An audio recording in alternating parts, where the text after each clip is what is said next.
ओम शांति। आज 22 नवंबर 2021 की साकार मुरली।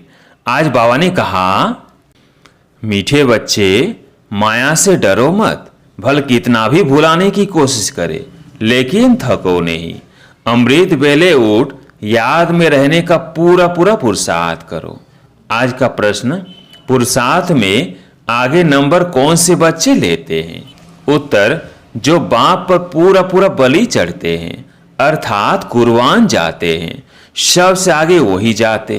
बाप पर बच्चे कुर्बान जाते और बच्चों पर बाप कुर्बान जाते। तुम अपना ककपन, पुराना तन मन धन बाप को देते और बाप तुम्हें विश्व की बादशाही देता। इसलिए उसे गरीब निवाज कहा जाता है। गरीब भारत को ही दान देने बाप आए हैं। गीत है, नयनहीन को राह दिखाओ। ओम शांति। मीठे मीठे अति मीठे ऐसे कहेंगे ना। बेहद का बाप और बेहद का प्यार है। कहते हैं, मीठे सिकिलधे बच्चों ने गीत सुना। राह एक बाप ही दिखाते हैं। भक्ति मार्ग में राह बतलाने वाला कोई है नहीं। वहां ही ठोकरे खाते रहते हैं। अभी भल राह मिली है, फिर भी माया बाप के साथ बुद्धि योग लगने नहीं देती है।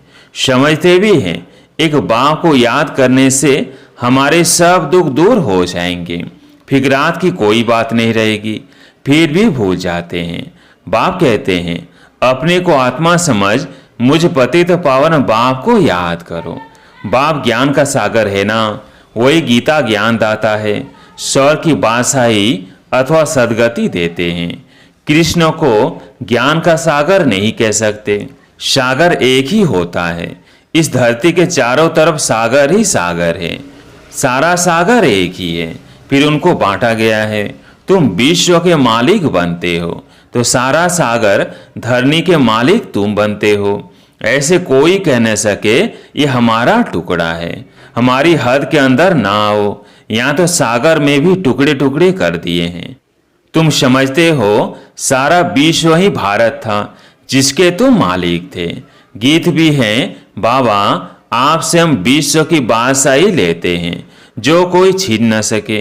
यहाँ देखो पानी के ऊपर भी लड़ाई है। एक दो को पानी देने के लिए लाखों रुपया देना पड़ता है। तुम बच्चों को सारे विश्व की राजाई कल्प पहले मिसल मिल रही है। बाप ने ज्ञान का तीसरा नेत्र दिया है। ज्ञानदाता है ही परम पिता परमात्मा। इस समय आकर ज्ञान देते हैं।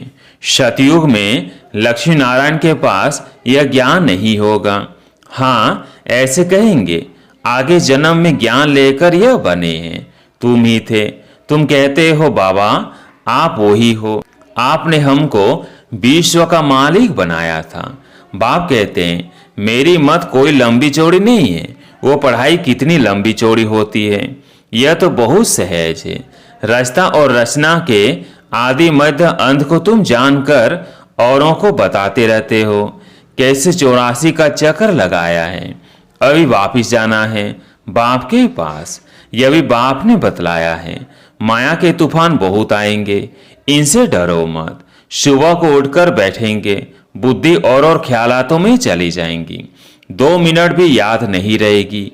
बाप कहते हैं, थकना नहीं है। अच्छा, 1 मिनट याद रही, फिर कल बैठना, परसों बैठना। अंदर में यह पक्का जरूर करो कि हमें याद करना है। अगर कोई विकार में जाता होगा फिर तो बहुत तूफान आएंगे। पवित्रता ही मुख्य है। आज यह दुनिया पतित वैशालय है, कल पावन शिवालय होगा। जानते हो यह पुराना शरीर है। बाप को याद करते रहेंगे तो कोई भी समय शरीर छूट जाए तो स्वर्ग में चलने लायक बन जाएंगे। बाप से कुछ न कुछ ज्ञान तो सुना है ना। ऐसे भी हैं जो यहाँ से भागंती हो गए हैं, फिर भी आकर अपना वर्षा ले रहे हैं। यह भी समझाया है, अंतमति सोगति होगी। समझो कोई शरीर छोड़ते हैं, संस्कार ज्ञान के ले जाते हैं तो छोटेपन में ही इस तरफ उनको खींच होगी। भल आर्गन से छोटे हैं, बोल नहीं सकते परंतु खींच लेंगे। छोटेपन से ही संस्कार अच्छे होंगे, सुखदायी बनेंगे। आत्मा को ही बाप सिखलाते हैं ना। जैसे बाप मिलिट्री वालों का मिसाल समझाते हैं, संस्कार ले जाते हैं तो लड़ाई में फिर भर्ती हो जाते हैं। जैसे शास्त्र पढ़ने वाले संस्कार ले जाते हैं तो छोटेपन में ही शास्त्र कंठ हो जाते हैं, उनकी महिमा भी निकलती है। तो यहाँ से जो जाते हैं तो छोटेपन में महिमा निकलती है, आत्मा ही ज्ञान धारण करती है ना। बाकी रहा हुआ हिसाब किताब चुकतू करना पड़ता है। स्वर्ग में तो आएंगे ना, बाप के पास आकर मालिकम सलाम करेंगे, प्रजा तो ढेर बनेगी, बाप से तो बरसा लेंगे। पिछाड़ी में कहा है ना, ओहो प्रभु तेरी लीला अपरंपार। अभी तुम समझते हो, ओहो बाबा आपकी लीला ड्रामा प्लेन अनुसार ऐसी है। बाबा आपका एक्ट सभी मनुष्य मात्र से न्यारा है। जो बाप की अच्छी सर्विस करते हैं उनको फिर इनाम भी बड़ा अच्छा मिलता है, विजय माला में पिरोए जाते हैं। यह रूहानी ज्ञान जो बाप रूहों को देते हैं। मनुष्य तो सब शरीरों को ही याद करेंगे, कहेंगे शिवानंद, गंगेश्वरानंद आदि यह ज्ञान देते हैं। यहाँ तो कहेंगे निराकार शिव बाबा ज्ञान देते हैं। मैं ऊंच से ऊंच हूँ, मुझ आत्मा का नाम है शिव, शिव परमात्मा ही नमः कहते हैं। फिर ब्रह्मा विष्णु शंकर को कहेंगे देवताए नमः। यह भी रचना है, उनसे कोई वर्षा नहीं मिल सकता। तुम आपस में भाई भाई हो, भाई को याद करने से वर्षा नहीं मिलेगा। यह ब्रह्मा दादा भी तुम्हारा भाई है, स्टूडेंट है ना, पढ़ रहे हैं, इससे वर्षा नहीं मिलेगा। यह खुद ही वर्षा पा रहे हैं शिव बाबा से। पहले ये सुनते हैं, बाप को कहता हूँ बाबा हम तो आपका पहला बच्चा हूँ, आपसे हम कल्प कल्प वर्षा लेते हैं, कल्प कल्प आपका रथ बनता हूँ। शिव का रथ ब्रह्मा, ब्रह्मा द्वारा विष्णुपुरी की स्थापना। तुम ब्राह्मण भी मददगार हो, फिर तुम मालिक बनेंगे। अभी तुम जानते हो हम 5000 वर्ष पहले मुआफिक बाप द्वारा राज्य भाग्य लेते हैं। जिन्होंने कल पहले राज्य भाग्य लिया है वही आएंगे। हर एक के पुरुषार्थ से पता लग जाता है कौन महाराजा महारानी बनेंगे, कौन प्रजा बनेंगे। पिछाड़ी में तुमको सब साक्षात्कार होगा। सारा पुरुषार्थ पर मदार है, कुर्बान भी होना होता है। बाप कहते हैं मैं गरीब निवाज हूँ, तुम गरीब ही मुझ पर कुर्बान होते हो। दान हमेशा गरीब को ही दिया जाता है। समझो कोई कॉलेज बनवाते हैं, वह कोई गरीबों को दान नहीं होता, वह कोई ईश्वर अर्थ होता नहीं है, परंतु दान तो करते हैं ना। कॉलेज खोलते हैं तो उनका फल मिलता है, दूसरे जन्म में अच्छा पढ़ेंगे, ये आशीर्वाद मिलती है। भारत में इस सबसे जास्ती दान पुण्य होता है। इस समय तो बहुत दान होता है। तुम बाप को दान करते हो, बाप तुमको दान करते हैं। तुमसे कब पनले तुमको विश्व की बादशाही देते हैं। इस समय तुम तन मन धन सब बाप को दान में देते हो। वे लोग तो मरते हैं तो विल करके जाते हैं, फलाने आश्रम को देना या ये आज समाजे ले लेवे। वास्तव में दान गरीबों को देना होता है जो भूखे होते हैं। अभी भारत गरीब है ना, स्वर्ग में भारत कितना साहूकार होता है। तुम जानते हो वहाँ जितना अनाज धन आदि तुम्हारे पास होता है उतना और कोई के पास नहीं हो सकता। वहाँ तो कुछ भी पैसा नहीं लगेगा। मुट्ठी चावल दान करते हैं तो रिटर्न में 21 जन्मों के लिए महल मिल जाते हैं, जागीर भी मिलेगी। अभी तत्व भी तव प्रधान होने के कारण दुख देते हैं, वहाँ तत्व शत प्रधान होते हैं। तुम जानते हो सतयुग में कौन कौन आएंगे, फिर द्वापर में फलाने फलाने आएंगे। कलयुग के अंत में छोटी छोटी टालियां मठ पंथ आदि निकलते रहते हैं ना। अभी तुम्हारी बुद्धि में झाड़ ड्रामा आदि की नॉलेज है। बाप के पाठ को भी जानते हो, महाभारत लड़ाई में दिखाते हैं 5 पांडव बचे। अच्छा फिर क्या हुआ? जरूर जो राजयोग सीखे वही जाकर राज्य करेंगे ना। आगे तुम भी कुछ जानते थोड़ी थे।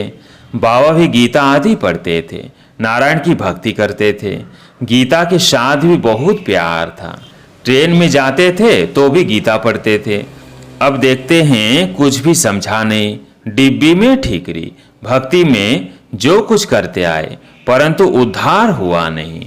दुनिया में तो कितना झगड़ा है, यहाँ भी तो सब पवित्र बन ना सके, इसलिए झगड़ा पड़ता है। बाप शरण लेते भी हैं, फिर कहते हैं बीमारी उथलेगी जरूर। बच्चे आदि याद पड़ेंगे, इसमें नष्ट मोहा होना पड़े। समझना है हम मर गए, बाप के बने, गोया इस दुनिया से मरे, फिर शरीर का भान नहीं रहता। बाप कहते हैं देह सहित जो भी संबंध है उनको भूल जाना है। इस दुनिया में जो कुछ देखते हो वह जैसे कुछ भी है नहीं। यह पुराना शरीर भी छोड़ना है, हमको जाना है घर। घर जाकर फिर आकर नया सुंदर शरीर लेंगे। अभी श्याम है फिर सुंदर बनेंगे। भारत अभी श्याम है फिर सुंदर बनेगा। अभी भारत है कांटों का जंगल, सब एक दो को काटते रहते हैं। कोई बात पर बिगड़ पड़ते हैं तो गाली देते हैं, लड़ पड़ते हैं। तुम बच्चों को घर में भी बहुत मीठा बनना है, नहीं तो मनुष्य कहेंगे इसने तो 5 विकार दान दिए हैं, फिर क्रोध क्यों करते। शायद क्रोध दान नहीं दिया है। बाप कहते हैं बच्चे झोली में 5 विकार दान में दे दो तो तुम्हारा ग्रहण छूट जाए। चंद्रमा को ग्रहण लगता है ना, तुम भी अब संपूर्ण बनते हो। तो बाप कहते हैं यह विकार दान में दे दो, तुमको स्वर की बादशाही मिलती है। आत्मा को बाप से वर्षा मिलता है। आत्मा कहती है इस पुरानी दुनिया में बाकी थोड़ा टाइम है, काम उतार देना है। ख्यालात कोई भी उतार देने चाहिए। बाबा जानते हैं अनेक प्रकार के ख्यालात आएंगे, धंधे के ख्यालात आएंगे। भक्ति मार्ग में भक्ति करते समय ग्राहक धंधाधोरी याद पड़ता है तो फिर अपने को चुटकी से काटते हैं। हम नारायण की याद में बैठा हूँ, फिर यह बातें क्यों याद आई। तो यहाँ भी ऐसे होता है, जब इस रूहानी सर्विस में अच्छी रीति लग जाते हैं तो फिर समझाया जाता है अच्छा छोड़ो धंधाधोरी को, बाबा की सर्विस में लग जाओ। कहते हैं छोड़ो तो छूटे, देवाभिमान छोड़ते जाओ। सिर्फ बाप को याद करो तो बंदर से मंदिर लायक बन जाएंगे। भ्रमरी का, कछुओं का भी सब मिसाल बाप देते हैं, जो फिर भक्ति मार्ग में वो लोग दृष्टांत देते हैं। अभी तुम जानते हो कीड़े कौन हैं, तुम हो ब्राह्मणिया, तुम भू भू करती हो। यह दृष्टांत अभी का है, वो बता ना सके। त्योहार आदि सभी समय के हैं। सतयुग त्रेता में कोई त्योहार होता नहीं, यह सब है भक्ति मार्ग के। अब देखो कृष्ण जयंती थी, कृष्ण मिट्टी का बनाया, उनकी पूजा की, फिर जाकर लेक में डुबो दिया। अभी तुम समझते हो यह क्या करते हैं, यह है अंधश्रद्धा। तुम किसको समझाएंगे वो समझेंगे नहीं। कोई को बीमारी आदि हुई तो कहेंगे देखो तुमने कृष्ण की पूजा छोड़ दी है, इसलिए यह हाल हुआ है। ऐसे बहुत ही आश्चर्य सुनंती, कथनती, भागंती हो जाते हैं। इसलिए ब्राह्मणों की माला बन नहीं सकती। ऊंच तो यह ब्राह्मण कुलभूषण है, परंतु उनकी माला बन नहीं सकती। तुम्हारी बुद्धि में है ये शिव बाबा की माला है। फिर हम जाकर सतयुग में नंबरवार विष्णु की माला के दाने बनेंगे। तुम्हारा एक एक अक्षर ऐसा है जो कोई समझ न सके। बाप पढ़ाते रहते हैं, वृद्धि को पाते रहते हैं। प्रदर्शनी में कितने आते हैं, कहते भी हैं हम आकर समझेंगे। फिर गए घर में और खल्लास, वहाँ की वहाँ रही। कहते हैं प्रभु से मिलने के लिए राह बहुत अच्छी बताते हैं, परंतु हम उस पर चले, बसा लेवे, यह बुद्धि में नहीं आता। बहुत अच्छी सेवा कर रही है ब्रह्म कुमारियाँ, बस अरे तुम भी समझो ना, जिस्मानी सेवा करते रहते हो, अब यह रूहानी सेवा करो। सोसाइटी की सेवा तो सभी मनुष्य करते रहते हैं, मुफ्त में तो कोई सेवा नहीं करते, नहीं तो खाएंगे कहाँ से। अभी तुम बच्चे बहुत अच्छी सेवा करते हो, तुमको भारत के लिए बहुत तरस रहता है। हमारा भारत क्या था, फिर रावण ने किस गति में लाया है। अब हम बाप की श्रीमत पर चल वर्षा जरूर लेंगे। अभी तुम जानते हो हम है संगम योगी, बाकी सब है कलयुगी। हम उस पार जा रहे हैं। जो बाप की याद में अच्छी रीति रहेंगे वो ऐसे बैठे बैठे याद करते करते शरीर छोड़ देंगे। बस फिर आत्मा वापिस आएंगी नहीं। बैठे बैठे बाप की याद में गया। यहाँ हठ योग आदि की कोई बात नहीं। जैसे देखते हो ध्यान में बैठे बैठे चले जाते हैं, वैसे तुम बैठे बैठे यह शरीर छोड़ देंगे। सूक्ष्म वतन जाकर फिर बाप के पास चले जाएंगे। जो याद की यात्रा में बहुत मेहनत करेंगे वो ऐसे शरीर छोड़ देंगे। साक्षात्कार हो जाता है। जैसे शुरू में तुमको बहुत साक्षात्कार हुए, वैसे पिछाड़ी में भी तुम बहुत देखेंगे। अच्छा, मीठे मीठे सिगिलधे बच्चों प्रति माता पिता बाप दादा का याद प्यार और गुड मॉर्निंग। रूहानी बाप की रूहानी बच्चों को नमस्ते। हम रूहानी बच्चों की रूहानी बाप दादा को याद प्यार गुड मॉर्निंग नमस्ते नमस्ते। धारणा के लिए मुख्य सार। पहला पॉइंट, मंदिर लायक बनने के लिए देह अभिमान छोड़ देना है, रूहानी सेवा में लग जाना है। दूसरा पॉइंट, अब घर जाने का समय है, इसलिए जो भी हिसाब किताब है धंधे धोरी के ख्यालात है उन्हें उतार देना है। याद की यात्रा में मेहनत करनी है। आज प्यारे मीठे बाबा का वरदान, योग युक्त स्थिति द्वारा सूक्ष्म व कड़े बंधनों को क्रॉस करने वाले बंधन मुक्त भव।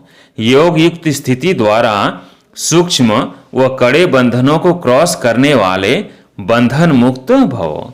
योग युक्त की निशानी है बंधन मुक्त। योग युक्त बनने में सबसे बड़ा अंतिम बंधन है स्वयं को समझदार समझकर सीमत को अपनी बुद्धि की कमाल समझना, अर्थात सीमत में अपनी बुद्धि मिक्स करना, जिसे बुद्धि का अभिमान कहा जाता है।